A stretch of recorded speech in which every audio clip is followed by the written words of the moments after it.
den Redner des Tages, Helmut Schmidt, Ihnen vorstellen zu wollen, das hieße dann wohl doch, Ihre Intelligenz zu beleidigen. Aber eins wollen wir tun, wir wollen ihn herzlich in Berlin willkommen heißen.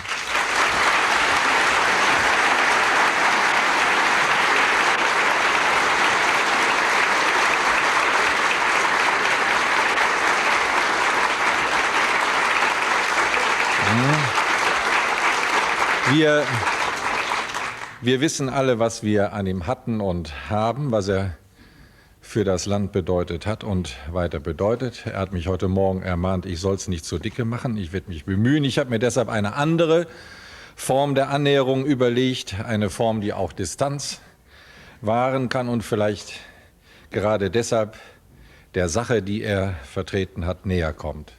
Meine Damen und Herren, wenn Sie in Ruhe das bisherige Lebenswerk von Helmut Schmidt zu überblicken versuchen, dann fällt ins Auge, dass er ein Aufklärer ist. Ein Aufklärer, den es glücklicherweise in die Politik verschlagen hat.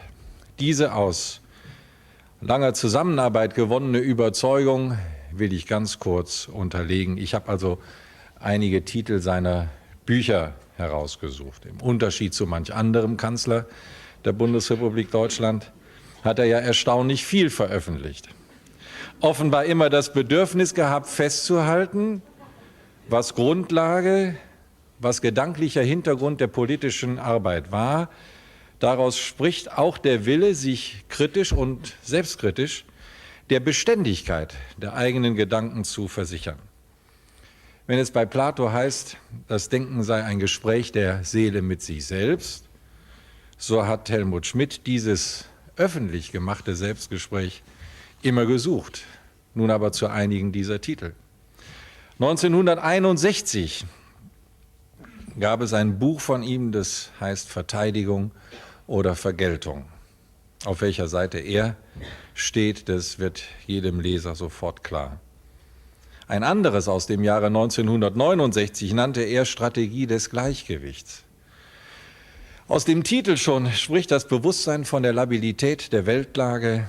Frieden, so kann man das verschärft interpretieren, ist eine nie abschließbare Aufgabe, sondern etwas, das täglich neu und zäh erarbeitet und gesichert werden muss. Dann steht auf meiner Liste ein Buch, zu dem er ein bemerkenswertes philosophisches Vorwort verfasst hat. Dieses Buch nennt sich Kritischer Rationalismus und Sozialdemokratie. Das war 1975. Da ging es um das Verstehen der Philosophie Karl Poppers.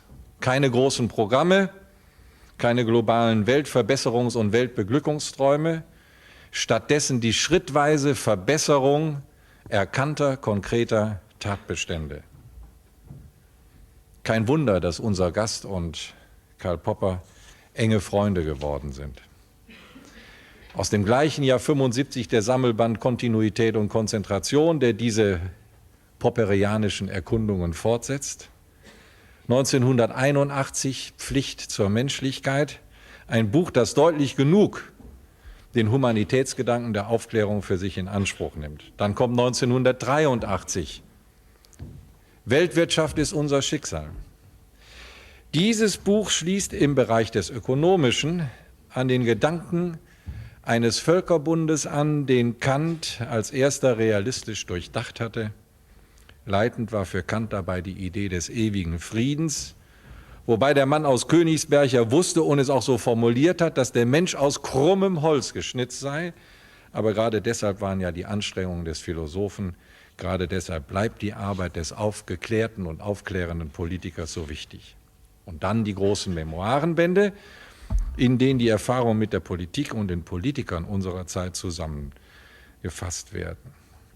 Helmut Schmidt hat es als Bundeskanzler immer abgelehnt, geistig-moralische Führung zu beanspruchen. Das geschah, so sehe ich das, aus der Achtung vor den geistigen, den ethischen Werten, die jeder sich eben autonom aus eigenem Vermögen aneignen muss. Aber, verehrter lieber Helmut Schmidt, Sie haben trotz allem diese Führung ausgeübt. Dies übrigens bis in unsere Tage hinein. wie ihr großartiger Anstoß für eine deutsche Nationalstiftung nachhaltig zeigt. Manfred Stolpe, Herr Stützle, viele andere, die hier sitzen und auch ich selbst, wir haben in Helmut Schmidt nie nur den Macher gesehen, sondern ebenso das Vorbild und den großen Lehrer. Und deshalb freuen wir uns mit Ihnen allen so sehr auf die heutige Berliner Lektion. Meine sehr geehrten Damen und Herren, dieses kleine Theaterchen hier, das kenne ich aus den Jahren 1940 und 1941, das war vor Beginn jenes schrecklichen Krieges gegen die Sowjetunion. Ich war damals als ein junger Soldat hier nach Berlin kommandiert, wohnte irgendwo auf Zimmer, war abends immer allein. Da bin ich also viele Male in die 3 kleinen Theater hier im Berliner Westen gegangen, die beiden am Kudamm nebenan und hier ins Renaissance-Theater. Und für mich ist eigentlich eine Freude, es wiederzusehen. Es scheint sich nicht sonderlich verändert zu haben. Herzlichen Dank an Manfred Lahnstein für die freundlichen Worte. Ich muss aber Sie alle warnen, meine Damen und Herren. Lichter hat hier über einen Politiker gesprochen, über einen Publizisten, über einen Ökonom. Das sind alles 3 gefährliche Kerle. Die Politiker und die Publizisten oder Journalisten, die reden über Dinge oder sie schreiben über Dinge. Die Politiker entscheiden sogar Dinge, die sie erst übermorgen halbwegs verstehen werden. Und die Ökonomen sind die Allerschlimmsten. Meine Frau, die fährt manchmal mit einem Heißluftballon durch die Gegend im Sommer. Muss ein großes Vergnügen sein, mich haben sie noch nie mitgenommen. Aber wenn man da in die Wolken kommt oder in Nebel kommt, dann muss man an der Leine ziehen. Dann öffnet sich da oben im Ballon irgendeine Klappe und es geht ein bisschen heiße Luft raus.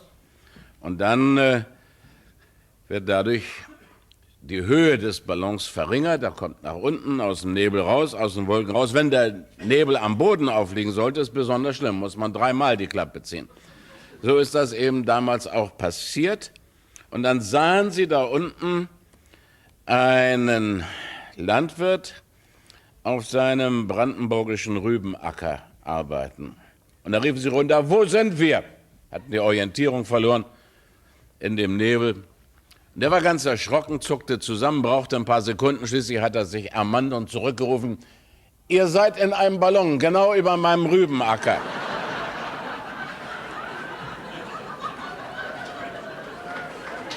Und nee, Sie lachen zu früh, die Pointe kommt erst. Und meine Frau und die anderen beiden Männer da oben in dem Korb unter dem Ballon, die haben 3 Sachen sofort verstanden. Erstens, offensichtlich hatte der Mann recht. Zweitens, offensichtlich war die Auskunft für sie zur Orientierung völlig nutzlos. Und drittens, infolgedessen haben sie geschlossen, das muss ein Ökonom gewesen sein.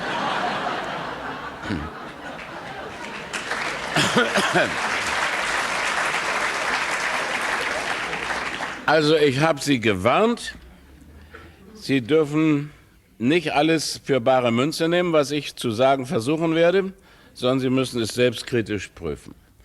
Ich will heute Morgen reden über die Zukunft der Staaten und der Staatengebilde Europas, die sich gegenwärtig in einem Prozess des Umbruchs, des Umbaus, der Transformation finden.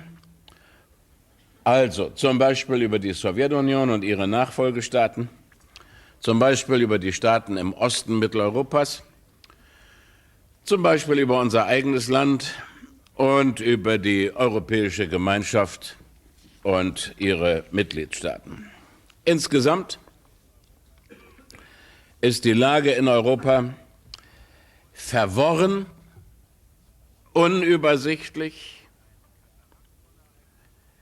ein Katarakt von Ereignissen in den letzten 2-3 Jahren ist geschehen, hat eine Lage geschaffen, die kaum eine Prognose über die mittlere Zukunft erlaubt. Und eigentlich ist dies etwas Normales. Normal insoweit, als immer, wenn ein großes Reich zusammenbricht, immer wenn ein Imperium verfällt, eine Lage entsteht, die undurchsichtig ist und aus der man nicht recht schlau wird, was denn sich daraus in Zukunft entwickeln mag. Wir haben in diesem Jahrhundert den Verfall von 5 Imperien erlebt. Zunächst den Verfall des Osmanischen Reiches, des Ottomanischen Reiches, wie die Engländer sagen. Der begann eigentlich schon früh im vorigen Jahrhundert. Und dann hat man schon im vorigen Jahrhundert vom kranken Mann am Bosporus gesprochen, aber 1918, 19 war endgültig Schluss damit. Die daraus folgenden internationalen Turbulenzen erleben wir heute noch jedes Jahrzehnt, ein Krieg im Mittleren Osten. Das wäre alles anders verlaufen im Mittleren Osten, wenn es das Türkische Reich noch gäbe. Und wir erleben demnächst wieder, heute schon, beginnend die Konsequenzen auf dem Balkan. So, dann haben wir in diesem Jahrhundert erlebt den Zusammenbruch des Habsburger Reichs, des Österreich-Ungarischen Reiches. Die Folgen im Osten Mitteleuropas und auf der Balkanhalbinsel, die virulenten Streitigkeiten zwischen den Nationen und Nationalitäten, die werden uns noch gewaltig zu schaffen machen für den Rest dieses Jahrhunderts und auch im nächsten Jahrhundert. Dann haben wir gesehen den Zusammenbruch von Hitlers Großdeutschem Reich und dem Japanischen Imperium, beide ganz kurzer Zeit mit viel Gewalt und Rücksichtslosigkeit errichtet, beide einen total geführten Krieg auslösend und beide total besiegt. 2 kurzlebige Reiche. Die Folgen des Zusammenbruchs dieser Reiche sind heute noch nicht überwunden. Weder in Korea, noch in China, weder in Südostasien, weder in der Isolierung Japans, das den Krieg im Osten angefangen, total geführt und total verloren hat, noch sind die Folgen überwunden in Mitteleuropa, noch sind sie überwunden in der Besorgnis vieler europäischer Völker und ihrer öffentlichen Meinung und ihrer Politiker vor einer denkbaren Wiederkehr deutscher Großmannssucht. In allen diesen 4 Fällen haben wir, ähnlich wie etwa zu Beginn des vorigen Jahrhunderts, beim Zusammenbruch des auch sehr kurzlebigen napoleonischen Reiches. In all diesen 4 Fällen haben wir den Kollaps der Reiche erlebt als Konsequenz eines Krieges, für dessen Auslösung die imperialen Machthaber selbst verantwortlich gewesen sind. Das war im 5. Fall, den wir in diesem Jahrhundert erlebt haben, anders. Ich rede von dem Niedergang des British Empire. Die Engländer haben mit dem für sie kennzeichnenden Pragmatismus und gesunden Menschenverstand, auf Englisch sagt man Common Sense, mit dem für sie charakteristischen Common Sense haben sie schrittweise ihr British Empire aufgelöst. Sie haben die früheren Dominions und Crown Colonies und die Mandatsgebiete, die ihnen mal der Völkerbund zugeteilt und später die United Nations prolongiert hatten, sie haben die alle schrittweise selbstständig werden lassen. Gleichwohl haben sie nicht verhindern können, dass zwischen den nun selbstständig gewordenen Teilen des früheren British Empire Kriege geführt wurden. Zum Beispiel zwischen Indien und Pakistan, um das prominenteste Beispiel in Ihre Erinnerung zurückzurufen. Gegenwärtig erleben wir den ganz schnellen Zusammenbruch eines 6. Reiches, nämlich des Reiches, das Stalin und Chruschtschow und Brezhnev errichtet haben. Diesmal ist kein Krieg der Auslöser, Keine Niederlage gegen einen äußeren Feind, sondern es handelt sich stattdessen um einen inneren Zusammenbruch. Gleichwohl aber die Folgen sowohl für die Bürger des stalinischen Großreichs, sowohl für die Bürger seiner bisherigen Teile, als auch die Folgen für die Nachbarn, als auch die Folgen für die Welt insgesamt, die werden nach meiner Vermutung ebenso langwierige, gefährliche, weil konfliktschwangere Prozesse auslösen, wie das der Fall gewesen ist in den vorhergehenden, von mir gestreiften 5 Fällen des Niedergangs großer Imperien. Konsequenzen auslösen in Europa, in Asien und in der Welt insgesamt. Diesmal werden, so vermute ich, die Auswirkungen noch größer sein und sie werden noch länger dauern als in den anderen Fällen, weil hier gleichzeitig Wirtschaftssysteme zusammenbrechen, weil hier gleichzeitig neue Wirtschaftsordnungen gesucht werden, neue Eigentumsordnungen, neue Rechtsordnungen.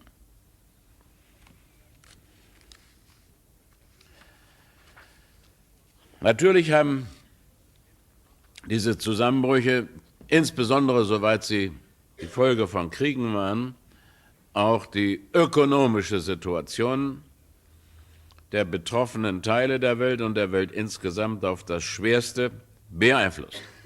Der Erste Weltkrieg, Inflation, Zerstörung des Goldstandards, das war die Zeit, wo es wirklich freien Handel gab auf der Welt und zuverlässige Währungssysteme. Heute reden wir davon, damals hatten wir sie bis 1914.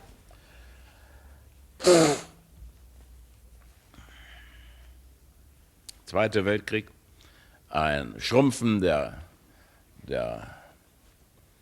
zivilen Güterproduktion, abermals eine schlimme Inflation in ganz Europa und anderen Teilen der Welt und dann 1000 Restriktionen, 1000 protektionistische Mechanismen hinsichtlich des internationalen Güterverkehrs, aber auch hinsichtlich des internationalen Transfers von Geld, Papiergeld inzwischen, nachdem das Gold bereits 1914 praktisch außer Funktion gesetzt worden war. Oder nehmen Sie ein anderes Beispiel, der Vietnamesische Krieg, der das Bretton-Woods-System, das man von 1945 bis in die frühen 70er Jahre an die Stelle des Goldmechanismus gesetzt hatte, mit dem Weltwährungsfonds recht gut funktioniert, der dieses Bretton-Woods-System zerstört hat, im Wesentlichen zerstört hat, weil die Vereinigten Staaten von Amerika finanzwirtschaftlich von dem Vietnamesischen Krieg viel zu stark in Anspruch genommen worden waren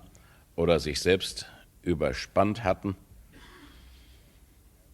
Der Zweite Weltkrieg, der zu der Errichtung des hegemonialen sowjetischen Reiches führte, hat gleichzeitig geführt, hatte sich früher schon zu Stalins Zeiten abgezeichnet, vor dem Zweiten Weltkrieg, hat gleichzeitig geführt zum Rückzug Russlands und der östlichen Hälfte Europas aus der Weltwirtschaft. Diese Länder sind nach 1945 kein Bestandteil der Weltwirtschaft mehr gewesen.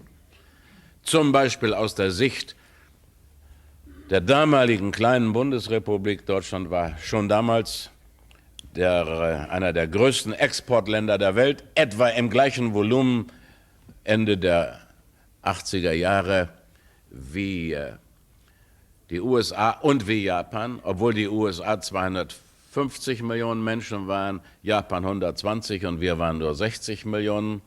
Also wirklich ein wesentlicher Faktor der Weltwirtschaft.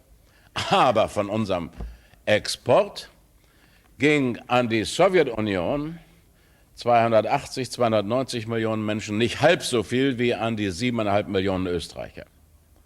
Nur um Größenordnung erlebbar zu machen. Die Sowjetunion war kein Faktor der Weltwirtschaft und das waren Polen und Ungarn und die Tschechoslowakei und andere und die DDR auch nicht. Und ihre Währungen waren im Außenverkehr nutzlos.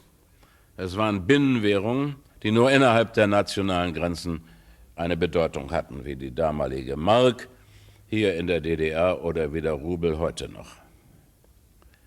Nachdem nun die ökonomische Perestroika dazu geführt hat, dass das regional begrenzte System des Rats für gegenseitige Wirtschaftshilfe, im Englischen Comecon genannt, verschwunden ist, richten sich natürlich die ökonomischen Hoffnungen der Länder im Osten Mitteleuropas, auch die ökonomischen Hoffnungen der 3 baltischen Republiken, die jetzt selbstständig werden, auf Europa. Und die Frage ist, was ist das eigentlich, Europa heutzutage? Was wird Europa morgen sein? Was sollte es morgen sein? Der Begriffsname Europa bringt einen schon sofort in Schwierigkeiten. Als ich zur Schule kam, in den 20er Jahren haben wir an der Schule gelernt, Europa reicht von der atlantischen Küste im Westen bis zum Uralgebirge im Osten. Und zu Ihrer Lebenszeit, meine Damen und Herren, hat de Gaulle diesen alten geografischen Europabegriff versucht, politisch wiederzubeleben. Ist ihm nicht gelungen. Wenn Herr Gorbatschow vor ein paar Jahren vom gemeinsamen europäischen Haus geredet hat, wollte er sicherlich nicht die Städte jenseits des Urals ausschließen. Immerhin ist während meiner Lebzeit, spätestens 1945, eine Macht dazugekommen, nämlich die Vereinigten Staaten von Amerika, die man dann als europäische Macht verstehen musste. Und auch Brezhnev und Gromyko und die Führer, die Staatschefs der osteuropäischen kommunistischen Staaten haben 1975 in der Helsinki-Konferenz und insbesondere in der Schlussakte von Helsinki die Vereinigten Staaten von Amerika als europäische Macht akzeptiert. Übrigens auch Kanada. Und die Amerikaner werden in Zukunft großen Wert darauf legen, weiterhin einen Daumen im europäischen Pudding zu behalten. Jene Helsinki-Konferenz hat eine Serie ausgelöst von Konferenzen, einen ganzen Prozess ausgelöst, aber diese Helsinki-Konferenz, KSZE genannt, Konferenz über Sicherheit und Zusammenarbeit in Europa, ist nicht zu einer operationsfähigen Organisation entwickelt worden, weder auf politischen noch auf wirtschaftlichen, schon gar nicht auf militärischem Felde. Dann gibt es hier noch die NATO, den Warschauer Pakt gibt es nicht mehr, es gibt noch die Europäische Freihandelszone, es gibt noch einen Europarat. In Wirklichkeit operationsfähig ist hier im ökonomischen Felde operationsfähig, ist hier nur die Europäische Gemeinschaft, die EG, die NATO und das Atlantische Bündnis sind operationsfähig, aber nur im Fall des Falles der Verteidigung. Und der Fall ist einstweilen viel unwahrscheinlicher, als er je in den letzten 40 Jahren gewesen ist. So richten sich also die transnationalen Interessen aller europäischen Staaten auf die Europäische Gemeinschaft und auf die Mitgliedschaft dort. In einigen Staaten ist das Interesse zurückhaltend, wie zum Beispiel in England. In anderen Staaten ist es prominent, zum Beispiel in Österreich, zum Beispiel in Schweden. Natürlich werden die Finnen folgen, wenn die Schweden nun ihren Antrag auf Mitgliedschaft in der EG gestellt haben. Und die Schweiz fängt an, öffentlich darüber zu debattieren, ob das eigentlich nun weiter so gehen soll mit der schon über 300 Jahre währenden Neutralität und Zurückgezogenheit der Schweiz. Und wenn dann die Finnen und die Schweden Mitglieder der EG geworden sind, werden sicherlich die Norweger mit einiger Zeitverzögerung folgen. Möglicherweise haben wir dann aber längst schon Polen, die CSFR, Ungarn als auf Mitgliedschaft erpichte Staaten vor uns stehen und sicherlich auch die 3 baltischen Republiken Estland, Lettland und Litauen. Jacques Delors, der Vorsitzende der Europäischen Kommission, der Präsident, hat am vorletzten Wochenende davon geredet, dass er voraussieht, dass die Europäische Gemeinschaft bis auf 24, ja bis auf 30 Staaten anwachsen könnte. Ich habe eben gar nicht den Blick bis auf die Türkei gerichtet, auch nicht nach Rumänien, Bulgarien, auch nicht nach Slowenien, Kroatien oder wer sonst alles noch in Betracht kommen könnte. Das wirft die Frage auf, ob diese Europäische Gemeinschaft sich diese schnelle Ausweitung, die von den zukünftigen Mitgliedern erstrebt wird, ob die Gemeinschaft sich das leisten kann, ob sie sich das leisten soll, angesichts des Risikos, dass dabei die Natur, die innere Natur, die Zweck- und Zielsetzung der Europäischen Gemeinschaft verändert, gar gefährdet werden könnte, oder ob sie zunächst, ehe sie sich erweitert um so und so viele Mitglieder, nicht institutionell vertiefen müsste. Sie kennen die Schlagworte: Wirtschaftsunion, Währungsunion, gemeinsame Außen- und Sicherheitspolitik, politische Union. Das sind alles Schlagworte, die auf die verschiedenen erhofften, erstrebten, denkbaren, zum Teil bekämpften Vertiefungsoperationen hindeuten. Oder kann man beides gleichzeitig machen? Vertiefung und Erweiterung, beides gleichzeitig. Dabei richten sich natürlich in vielen Fällen die Blicke auf uns Deutsche und auf unsere finanzwirtschaftliche Leistungskraft. Andererseits, wir Deutschen sollten bei all diesen Diskussionen, und demnächst gibt es wieder eine in Maastricht, nachdem die Außenminister vorher alles Porzellan schon zertöppert haben, was sie eigentlich für Maastricht noch brauchen, um da miteinander zu Mittag zu essen. Wir Deutschen dürfen eine ganz wichtige geschichtliche Tatsache, die nach wie vor höchst aktuell ist in den Köpfen all unserer Nachbarn, nicht unsererseits vergessen.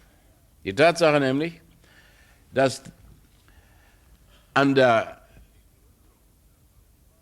Begründung der Europäischen Gemeinschaft zwei Motive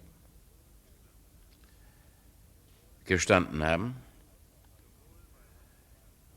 sowohl bei Winston Churchill als auch bei Jean Monnet, um die beiden herausragenden Personen zu nennen, auf die eigentlich die Europäische Gemeinschaft zurückgeht. Wenn ich mal Churchill zitieren darf, aus seiner Rede in Zürich im September 1946. The first step in the recreation of the European family must be a partnership between France and Germany. Das war auch ein, 2 Jahre später Jean Monnets Vorstellung, Partnerschaft zwischen Deutschen und Franzosen. Übrigens, der Churchill hat schon damals England rausgenommen. Engländer, da ist das nichts Neues von. Aber was dahinter stand zwischen diesem Wunsch, eine Family, sagt Churchill hier, später heißt es dann Europäische Gemeinschaft für Kohle und Stahl, noch später heißt es Europäische Wirtschaftsgemeinschaft, noch später heißt es dann European Community. Das doppelte Motiv, das dahinter stand, war und ist bis heute zum einen ein Bollwerk zu bilden gegen sowjetischen Imperialismus und übrigens auch gegen die ideologischen Versuchungen des Kommunismus. Die kommunistischen Parteien in Italien, in Frankreich waren sehr stark damals. Und man wusste nicht, ob nicht auch in Deutschland, zerstört wie es war, die kommunistische Idee Anhänger finden würde. Das war also das erste Motiv. Bollwerk gegen sowjetische Ausdehnung und gegen kommunistische Ideologie. Aber das andere Motiv, das wir Deutschen nicht recht begriffen haben, Adenauer schon, Schumacher schon, aber wir anderen kaum recht begriffen haben. Das andere Motiv war, aus der Konsequenz der beiden Weltkriege hier in Europa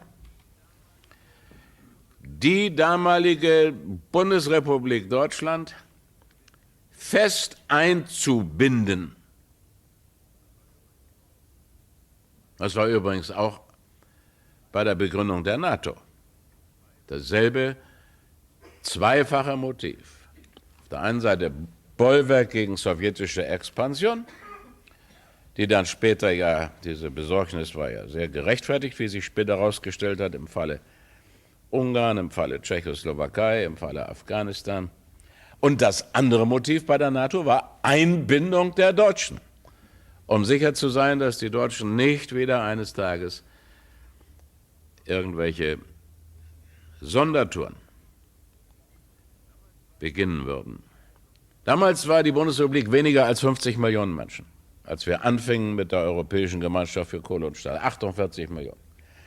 Heute sind wir 78, beinahe 80 Millionen Menschen. Und das Motiv vor diesem Koloss, es gibt in Europa nur ein anderes Volk, das noch zahlreicher ist, das sind die Russen, 155 Millionen. Die Besorgnis vor diesem gewaltigen Gewicht Deutschland wird zwar nicht mehr öffentlich ausgesprochen oder nur angedeutet, aber sie spielt eine große Rolle. Nicht nur in den Köpfen der Politiker, nicht nur in Paris, nicht nur in Warschau, auch aller übrigen Politiker. Man muss sich klar machen, dass 80 Millionen Deutsche beinahe anderthalbmal so viel zahlenmäßig sind, wie es Bürger gibt des United Kingdom oder Bürger Frankreichs oder Bürger Italiens. Mehr als doppelt so viel, wie es Polen gibt. 5-mal so viel, wie es Holländer gibt. 5-mal so viel wie Tschechen und Slowaken. 20-mal so viel wie die Norweger oder wie die Finnen. Und wir haben in diesem Jahrhundert nicht gerade dafür gesorgt, dass man überall mit allergrößtem Vertrauen in die Zukunft, in das zukünftige Handeln dieser 80 Millionen Deutschen schaut. Wir haben auch in den allerletzten Monaten, sagen wir in den letzten 24 Monaten, nicht nur in einer Form gehandelt, die all solche Besorgnisse hätte vergessen machen können.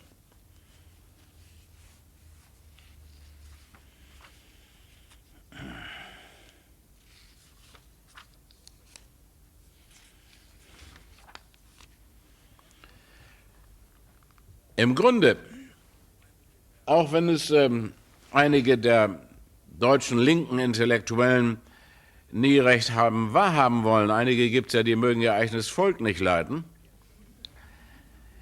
im Grunde ist die Wiederherstellung des deutschen Nationalstaates, die wir über Jahrzehnte erstrebt, für die wir uns eingesetzt haben, für die zum Beispiel ich dem Herrn Honecker, dem Bau einer Autobahn von Berlin nach Hamburg abgeluchst habe. Im Grunde ist diese Wiederherstellung des deutschen Nationalstaats so früh nicht erwartet gewesen. Wir hatten keine ausreichenden Pläne dafür und jetzt müssen wir aufpassen, dass wir den Nationalstaat nicht zum höchsten Wert werden lassen. Darauf müssen auch die anderen in Europa aufpassen. Die Kroaten haben, ich weiß nicht wie groß, eine serbische Minderheit in ihrer Republik wohnen. Die Esten haben eine sehr große russische Minderheit. Die Letten haben eine noch viel größere russische Minderheit. 40 oder 45% der Menschen, die in Lettland wohnen, sind Russen. Die Litauer haben eine russische Minderheit, eine polnische Minderheit. Und bei dem gegenwärtigen Wiederauflegen des Strebens nach nationaler Identität müssen wir Deutschen besonders aufpassen,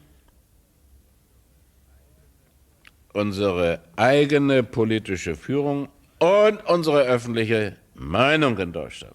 Da fehlt bisweilen ein ausreichendes Bewusstsein von den europaweiten Auswirkungen, von den europaweiten tatsächlichen, aber auch psychischen Auswirkungen unserer Vereinigung. Wir Deutschen haben mehr Nachbarn als irgendein anderes Volk in Europa. Und deswegen ist es für uns besonders schwierig, mit allen unseren Nachbarn in gutem Einvernehmen zu leben. Und alle unsere Nachbarn, die wir mit der Ausnahme der Schweiz alle überfallen haben, erinnern sich nicht nur an die Großmannssucht unter Wilhelm II. Und dem Admiral Tirpitz, und wie sie gehießen haben, sondern vielmehr noch an die Verbrechen während der hitlerischen Eroberung und während der deutschen Okkupation. Neulich hat ein junger Abgeordneter aus einem der neuen Bundesländer, ein junger Bundestagsabgeordneter zu mir gesagt, nun hören Sie endlich auf, der Mann war keine 40 Jahre alt, hören Sie endlich auf mit den hitlerischen Verbrechen.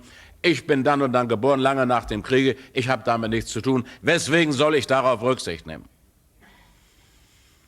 Ein ehrliches Wort und genauso ehrlich wie falsch. Es mag sein, dass er keine Lust hat, sich daran zu erinnern, aber er kann sicher sein, dass die Polen seines Alters, auch wenn sie es nicht selbst miterlebt haben, sich sehr wohl dessen erinnern. Und die jungen Holländer genau. Und auch viele junge Franzosen. Und sogar Italiener und Tschechen. Wir haben eben im Laufe der letzten 24 Monate auch ein bisschen Anlass gegeben zur Besorgnis.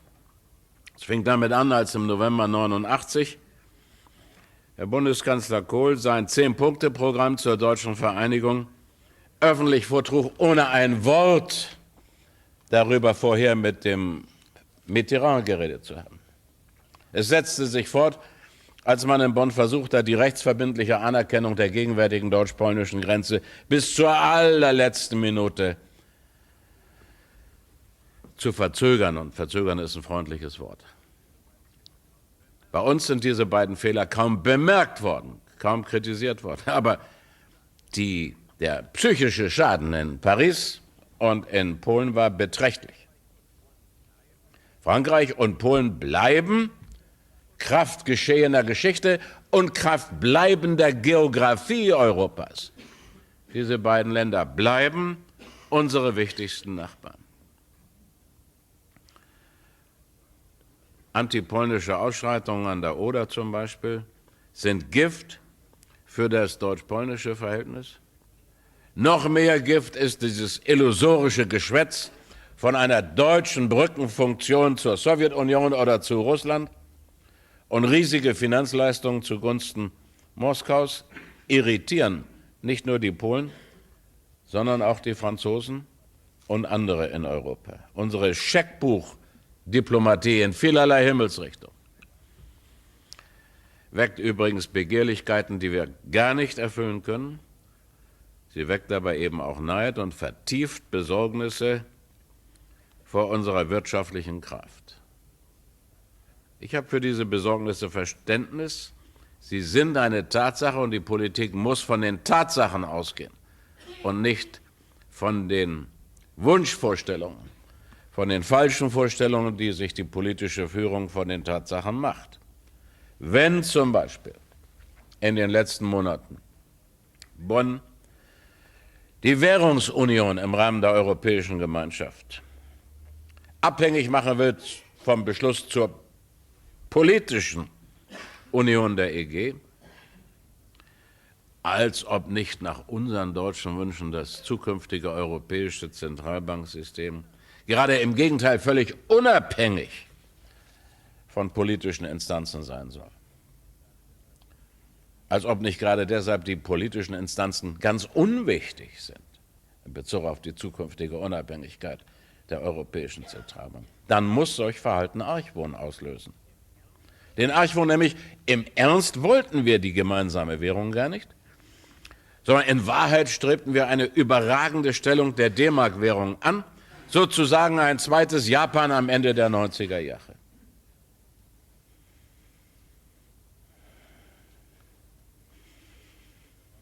Die D-Mark wird am Ende der 90er Jahre wieder eine sehr starke Währung sein. Jetzt ist eine Schwächeperiode, das hängt mit den enormen Finanztransfers in die 5 neuen Bundesländer und auch Ostberlin zusammen, wird wieder eine sehr starke Währung werden, gestützt auf eine unglaubliche Sparkapitalbildung und Kapitalbildung der Privaten wie auch der Unternehmen in Deutschland.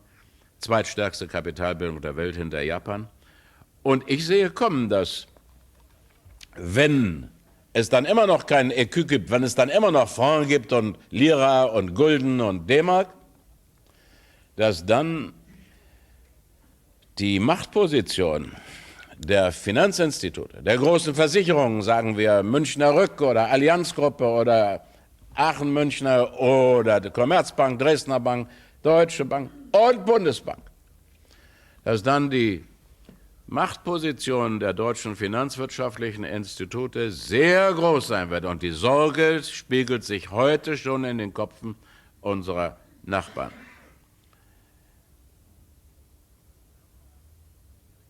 Wir haben auch durch unsere unklaren, eher tumben Sondertouren im Falle des Irakkrieges, vorher der Golfkrise, des Irakkrieges sodann oder des serbisch-kroatischen Krieges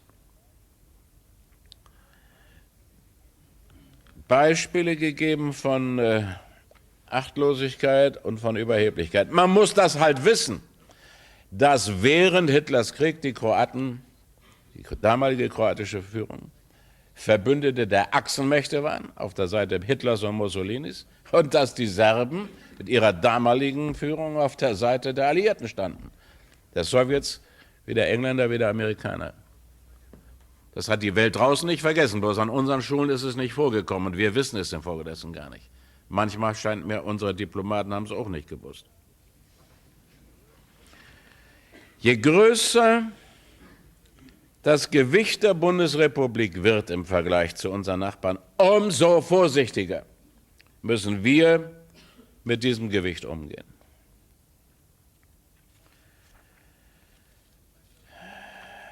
Es bleibt also die Frage, Vertiefung der EG oder Erweiterung oder beides gleichzeitig.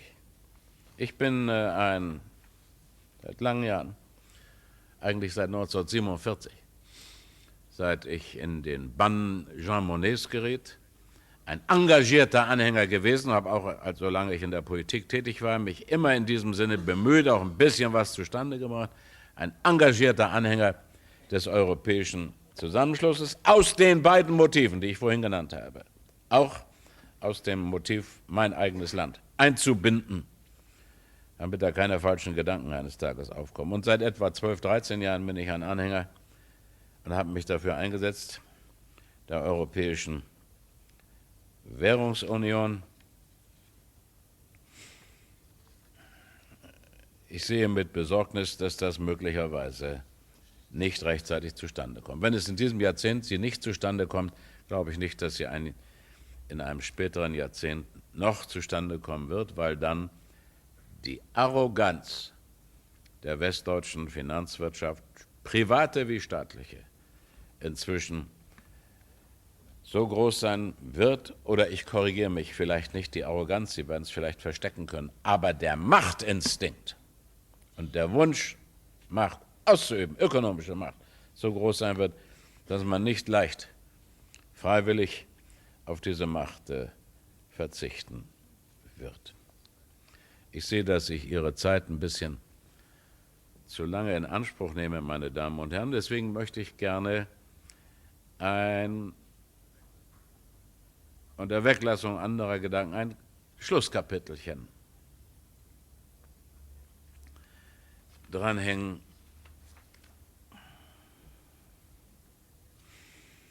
Ich denke, dass wir einen großen Fehler gemacht haben. Im vorigen Jahr, sagen wir im Zeitraum vom 1. Juli, als die D-Mark in die DDR kam, bis zum 3. Oktober, als die Vereinigung besiegelt wurde, einen großen Fehler, darauf zu verzichten, ein großen Solidaritätsappell an den westdeutschen Teil des Volks zu richten, der ja tief emotional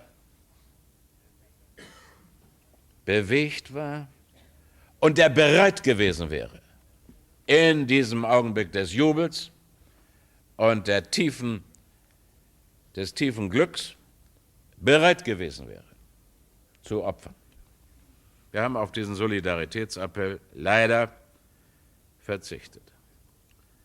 Wir haben stattdessen den 16 Millionen in der damaligen DDR Versprechungen gemacht, mit der Einführung der D-Mark wird alles ganz schnell besser. Und den westlichen 4/5, den westlichen 62 Millionen Deutschen in den alten Bundesländern wurde versprochen, Opfer und Steuererhöhungen sind dafür überhaupt nicht notwendig.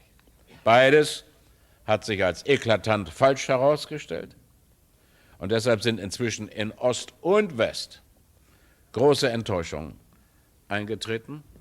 Die Arroganz der Wessis ist wesentlich größer als die davon ausgelöste Trotzreaktion der Ossis, aber es gibt auf beiden Seiten Arroganz.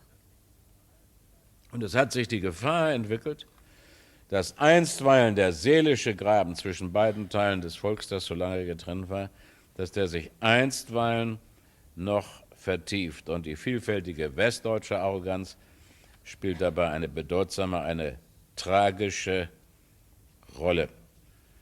Es ist immer noch nicht zu spät, an die Solidarität der Westdeutschen zu appellieren und ihnen zu erklären, warum das alles so viel Geld kostet, statt unter irgendwelchen hergesuchten, fadenscheinigen Argumenten, Golfkrieg und weiß der Kuckuck, alle paar Monate hier eine Steuer zu erhöhen und da eine Steuer zu erhöhen. Es ist immer noch nicht zu spät. Es ist immer auch noch nicht zu spät, den Bürgern im Osten des Vaterlandes zu sagen, dass ihnen ein ganzes Jahrzehnt schwieriger Anpassung bevorsteht und nicht etwa 3 Jahre bis zur Bundestagswahl. Ein ganzes Jahrzehnt. Und ich kann das leicht sagen, denn ich habe das schon im August und September und Oktober vorigen Jahres überall in der damaligen DDR öffentlich so vorgetragen. Und ich habe immer hinzugefügt, und das gilt noch nicht für die Wohnungswirtschaft. Das dauert mehr als ein Vierteljahrhundert. Es gibt hier in Westberlin immer noch Baulücken aus dem Bombenkrieg. Bei mir zu Hause in Hamburg gibt es immer noch Baulücken aus dem Bombenkrieg. Das ist nun 46 Jahre nach Kriegsende in einer blühenden Marktwirtschaft. Sich vorzustellen, dass der wohnwirtschaftliche Standard des Westens der Bundesrepublik schnell sich ausbreiten wird bis nach Leuna oder bis nach Rostock, das wäre nur eine neue Illusion.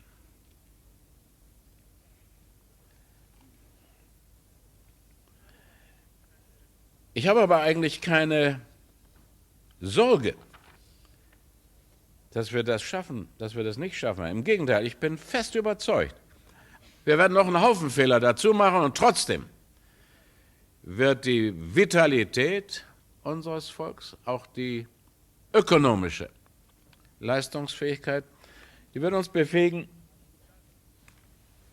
das alles zu überwinden. Aber es gehört eins dazu, was der Kurt Schumacher, einige werden sich an ihn erinnern, er starb im Sommer 1952, in seiner letzten öffentlichen Rede über das Radio damals, hat der Kurt Schumacher, hatte damals nur noch einen Arm und ein Bein, das eigentliche Hauptthema, das innenpolitische Hauptthema der Deutschen prophetisch vorweggenommen. Ich zitiere ihn wörtlich: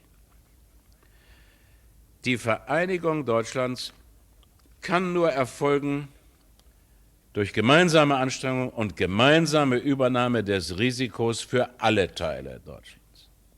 Und dann hat er noch hinzugefügt, nein, eindringlich gewarnt, dass man den Deutschen jenseits von Mauer und Stacheldraht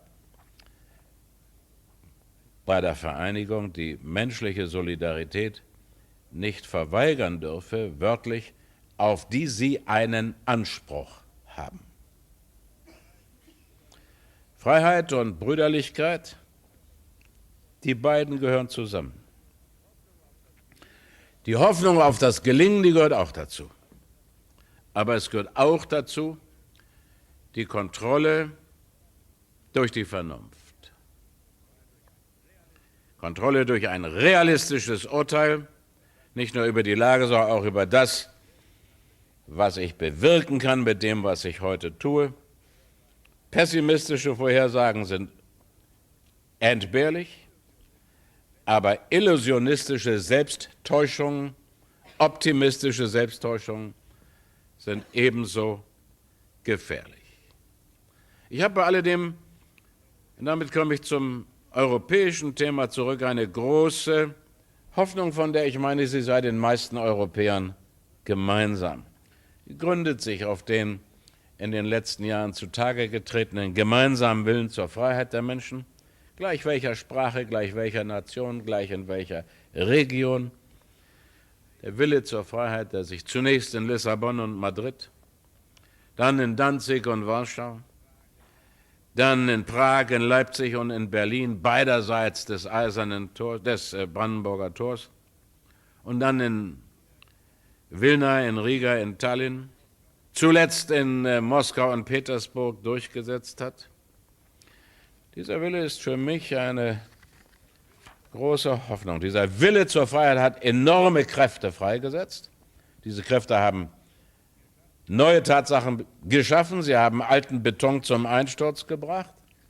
Man kann auch nicht ganz klar sehen, was diese neuen Kräfte überall bewirken werden. Aber ich sehe es doch als den Beginn einer Wiedergeburt der kulturellen Gemeinsamkeit, des kulturellen Kontinuums in unserem alten europäischen Kontinent. Diese kulturelle Gemeinsamkeit wird, so hoffe ich, die politische Kultur der Demokratie einschließen. Sie wird, so hoffe ich, schrittweise auch die am Markt orientierten Wirtschaftsordnungen einschließen. Das alles wird in vielen Ländern nicht nur Jahre, sondern Jahrzehnte beanspruchen. Aber in vielen unserer Nachbarvölker im Osten ist der Anfang dazu schon gemacht. Wir Deutschen mit den vielen Nachbarn, die wir haben, mehr Nachbarn als irgendein anderes Volk, vielleicht mit der Ausnahme der Chinesen. Wir Deutschen haben kulturell über die Jahrhunderte unendlich profitiert von den kulturellen Leistungen unserer Nachbarn. Das fängt im Norden an mit Edvard Munch und Edvard Grieg und August Strindberg und Knut Hamsun und wie sie alle heißen. Und das hört im Süden mit Verdi und Puccini oder Vivaldi nicht auf. Und es schließt Tschaikowski ein und Mussorgsky oder Prokofjew, ebenso wie Dvorak oder Smetana. Aber es schließt eben auch Shakespeare ein. Und es schließt George Bernard Shaw ein.